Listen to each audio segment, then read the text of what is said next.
एक बार फिर से स्वागत है आप सभी का। कैसे हैं आप सब। आज हम हैं रानी पोखरी साइट पे, जहां पर बन रहा है 1000 स्क्वायर फीट में एक शानदार घर। उसी सीरीज़ की हम अगली वीडियो लेके आए हैं। पिछली वीडियोस में आपने देखा होगा हमने किस तरीके से फुटिंग को तैयार करा। फुटिंग के लिए गड्ढे खोदे गए, पीसीसी डाली गई, और इसी चीज़ को आगे कंटिन्यू करते हुए आज हम आपको दिखाने वाले हैं किस तरीके से कॉलम बनाए गए, कॉलम की कास्टिंग की गई और बहुत कुछ। तो बने रहिए हमारे साथ। तो यहाँ पर आप देख सकते हैं बार बाइंडर जो है हथौड़े और बिट की मदद से यहाँ पर सरिया काट रहा है। ये टेक्निक भले ही पुरानी है लेकिन कारगर टेक्निक है। यहाँ पर जो हमारा स्टील यूज़ हो रहा है वो हो रहा है टीडी गोल्ड का 500D, और कॉलम का साइज़ रखा जा रहा है 9 इंच बाय 12 इंच, जिसमें 6 इंच में रिंग की स्पेसिंग दी गई है। इस वीडियो में आप आगे देखने वाले हैं किन किन समस्याओं को हमें सामना करना पड़ा, किस तरीके से हमने कॉलम खड़े करे और बहुत कुछ। तो इसलिए बने रहिए हमारे साथ।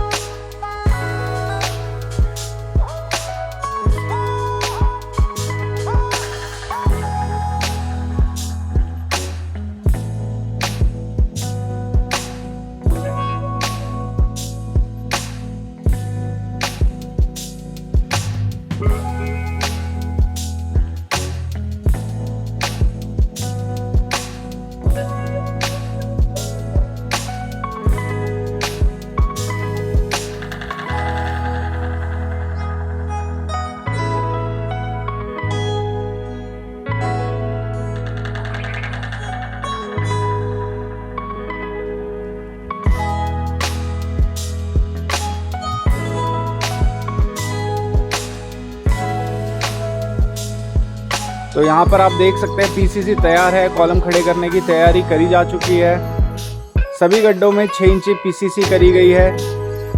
निशान लेने के लिए सूत डाला गया है। ज़मीन में थोड़ी बहुत नमी आपको देखने को मिलेगी, लगातार बारिश पड़ रही है। कॉलम खड़े करने से पहले पीसीसी करना बहुत ज़रूरी है अगर आप अपने मकान को पूरी तरीके से स्ट्रेंथ प्रोवाइड करना चाहते हैं। पीसीसी का रेशियो आप 1:4:8 थोड़ा सा तेज भी रख सकते हैं। तो इसी तरीके से अब हम कॉलम खड़े करने की तैयारी करते हैं। तो यहाँ पर कॉलम को पोजीशन कर दिया गया है। बाकी और कॉलम भी साथ के साथ खड़े किए जाएंगे। तो जैसे जैसे हम आगे बढ़ रहे हैं वैसे वैसे मौसम भी गिरता जा रहा है, और जैसे ही हमने कॉलम लगभग खड़े करे बारिश पड़ने लगी। थोड़ी बहुत मिट्टी भी अंदर गई जिसे बाद में साफ़ किया गया, और आदमी फिर भी लगे हैं काम करने में, क्योंकि बारिश पड़ने की वजह से और नुकसान हो सकता है, मिट्टी अंदर जा सकती है, हमारा काम रुक सकता है। तो फटाफट इसे भर के लेबर भी घुस गए अपने ठिये में बरसात से बचने के लिए। ऐसे मौसम में काम करना थोड़ा चैलेंजिंग हो सकता है, लेकिन वेदर अच्छा होने के कारण काम भी काफ़ी अच्छी तरीके से हो जाता है। हमें कॉम्पैक्शन की चिंता करने की ज़रूरत नहीं है। अगर लगातार बारिश पड़ती है, जैसे जैसे हम फुटिंग में आगे बढ़ते हैं, तो इसमें अच्छे तरीके से कॉम्पैक्शन होता रहेगा। तो इसके बाद जैसे ही मौसम खुलता है दोबारा से सीमेंट मंगाया जाता है। सीमेंट यहाँ पर यूज़ किया जा रहा है अंबुजा का। काफ़ी पुराना और काफ़ी अच्छा सीमेंट माना जाता है अंबुजा सीमेंट। सीमेंट आने के बाद जो हमारे बचे कॉलम हैं उनको भी खड़ा किया जा रहा है।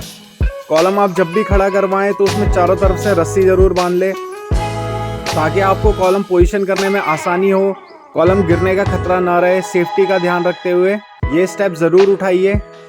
तो यहाँ पर कॉलम पोजीशन कर लिया गया है, और जो आप ये 2 सूत लगे देख रहे हैं इसके हिसाब से कॉलम को पोजीशन किया जाएगा। दोनों तरफ से 1-1 इंच मार्जिन छोड़ के कंक्रीट के लिए। इस तरीके से सूत लगा के कॉलम खड़ा करने का फ़ायदा यह है कि आपको नाप जोख में ज़्यादा टाइम वेस्ट करना नहीं पड़ता है, और बहुत ही सटीक तरीके से कॉलम भरा जाता है। तो यहाँ पर कॉलम की कास्टिंग तैयार हो चुकी है। कॉन्क्रीट RCC का यूज़ हो रहा है 1:3, जो कि है M20 रेशियो। यहाँ पर फुटिंग को भरा जाएगा 8 इंची बेस में और 1 फुट टेपर में। तो कुछ इस तरीके से फुटिंग तैयार की जा रही है। तो हम आगे चल के देखते हैं किस तरीके से और फुटिंग डाली जाती है, किस तरीके से फुटिंग को तैयार किया जाना चाहिए, किस तरीके से फुटिंग में ट्रेपेजॉइड बनाना पड़ेगा। ये सारी चीज़ें आपको इस वीडियो में देखने को मिलेगी। बने रहिए हमारे साथ।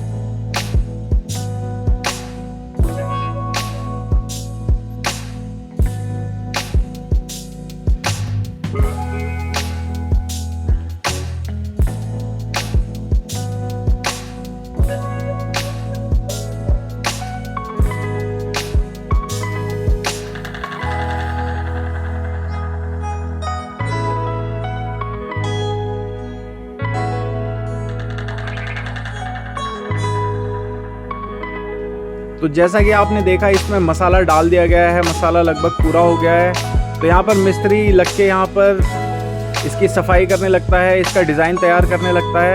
पहले बेस बनाया जा रहा है 8 इंची का, उसके बाद में इसमें और मसाला डाला जाएगा और 1 फुट का टेपर बनाया जाएगा। ये सब करना इसलिए ज़रूरी है ताकि फुटिंग अपनी मैक्सिमम स्ट्रेंथ गेन कर सके, जो लोड आए वो अच्छी तरीके से डिस्ट्रीब्यूट हो। अगर हमारे मकान की फुटिंग मजबूत होगी तो हमारा मकान मजबूत होगा, इसलिए फुटिंग पे थोड़ा एक्स्ट्रा ध्यान देना चाहिए। कई बार लोग फुटिंग को इग्नोर कर देते हैं ये कहते हुए कि फुटिंग तो ज़मीन के अंदर दब जानी है। ऐसा बिल्कुल नहीं है। जो आपके घर का सबसे मेन पार्ट है वो फुटिंग है। फुटिंग अगर अच्छे तरीके से डली है तो आपके घर में कई सारी समस्याओं से आपको छुटकारा मिल जाएगा। कभी भी आप अगर फुटिंग डलवाएं तो फुटिंग बहुत मजबूत डलवाएं, हैवी फुटिंग डलवाएं, ताकि आने वाले टाइम में आपको छोटी छोटी समस्याओं का सामना ना करना पड़े, जैसे कि माइनर क्रैक्स का। तो यहाँ पर मिस्त्री ने बेस तैयार कर दिया है। अब इसमें और कंक्रीट डाली जाएगी जिससे इसे टेपर बनाया जाएगा।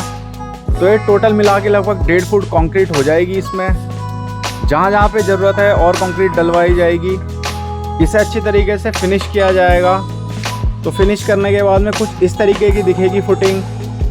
तो इसी तरीके से आपको फुटिंग करवानी है और आगे भी हम इसी तरीके से फुटिंग करते हुए चलेंगे। तो यहाँ पर जैसे जैसे हम आगे बढ़ रहे हैं तो आप और फुटिंग देख सकते हैं। लगभग हमारा बेस तैयार हो चुका है। चारों तरफ रस्सियों का जाल आप देख सकते हैं। कॉलम को अच्छी तरीके से होल्ड करने के लिए इन सब रस्सियों को लगाया गया था। जैसे जैसे कॉलम भरते जाएंगे वैसे वैसे इन रस्सियों को खोला जाएगा, हटाया जाएगा। अब कास्टिंग की बारी है इन दोनों कॉलम्स की। इनमें भी सेम तरीके से बेस बनाया जाएगा। अगर मैं फुटिंग की डेप्थ की बात करूं तो 5 फुट इसकी डेप्थ ली गई है कंप्लीट। फुटिंग का साइज़ भी 5 फुट बाय 5 फुट है।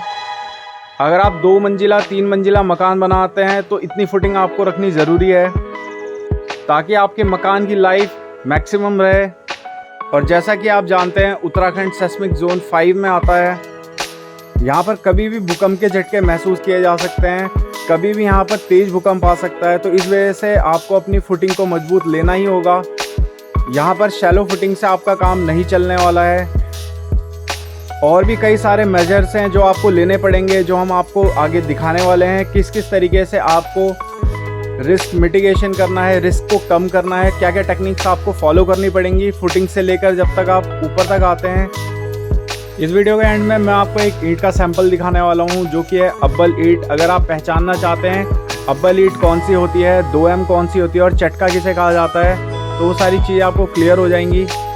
अगर आप हमसे कुछ पूछना चाहते हैं या फिर कोई सुझाव देना चाहते हैं तो आप कमेंट बॉक्स में कमेंट कर सकते हैं। इसके अलावा अगर आप हमसे कोई टेक्निकल सलाह चाहते हैं तो आप दिए गए नंबर पर कॉल कर सकते हैं। देहरादून आसपास के एरिया में अगर आप घर का कंस्ट्रक्शन करवाना चाहते हैं तो भी आप हमसे कांटेक्ट कर सकते हैं। आपका काम होगा इंजीनियर्स की निगरानी में टेक्निकल तरीके से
तो इसी रफ्तार से काम चलता रहा। ये जो आप काम देख रहे हैं ये लगभग 3 दिन का काम है।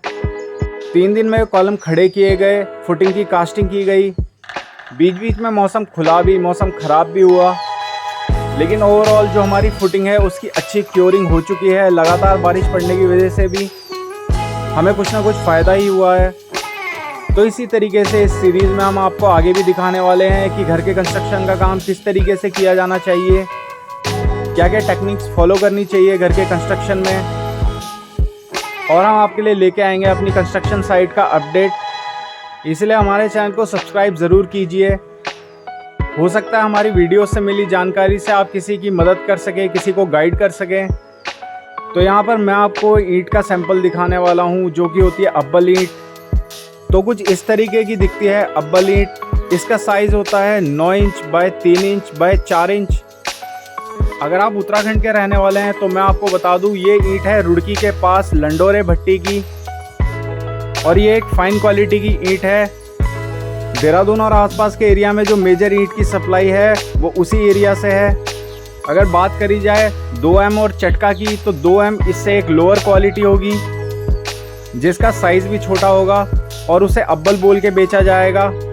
साथ ही में जो चटका ईंट होती है वो देखते ही पता चल जाती है। चटका ईंट जो घूमी हुई ज़्यादा पकी हुई ईंटें होती है उन्हें चटका बोला जाता है। लोग ज़्यादातर बेस में चटका को यूज़ करते हैं क्योंकि वो अच्छे फिनिश नहीं दे पाती है।